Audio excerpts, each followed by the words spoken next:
আল্লাহ নবী জানিয়ে দিলেন, এ দুনিয়া মানুষেরা, লা ইয়ারহামুল্লাহু মান লা ইয়ারহামুন নাস, যে মানুষের উপরে দয়া করে না, মহান স্রষ্টা আল্লাহ পাকে দয়া কখনো সে পাবে না।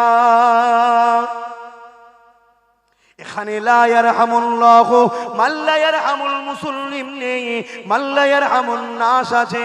নাস আরবি কথা, যেটা আপনারা সবাই জানেন, এর বাংলা মানে হলো মানুষ। অর্থাৎ যে মানুষের উপরে দয়া করবে না, সে মহান স্রষ্টা দয়া পাবে না।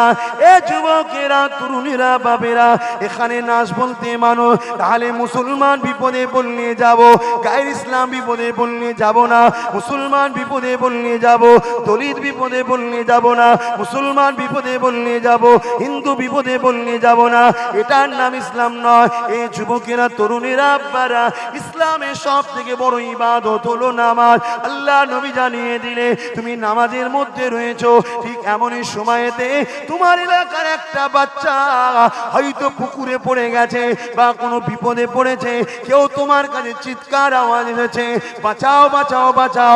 আল্লাহ নবী জানিয়ে দিলে, সব থেকে বড় ইবাদত হলো নামাজ। ওই নামাজটা তুমি ছেড়ে দাও, ছেড়ে দিয়ে আগে ওই অসহায় বিপদগ্রস্ত মানুষটাকে উদ্ধার করো, তবেই তুমি ইসলামকে মানলে।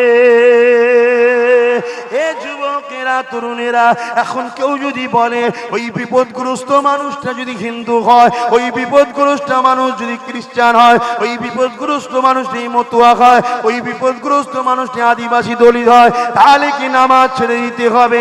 এ যুবকেরা, তরুণীরা, আব্বারা, আল্লাহ নবী এখানে মানুষের কথা বলেছে, কোন ধর্মের কথা বলেনি। আর একটা বিষয় হলো, সবাইকে সৃষ্টিতে একজন করেছে, আল্লাহর সৃষ্টিকে ভালোবাসবে, আল্লাহর সৃষ্টিকে বিপদ থেকে উদ্ধার করবে। এর মানে তো তুমি আল্লাহকেই ভালোবাসলে।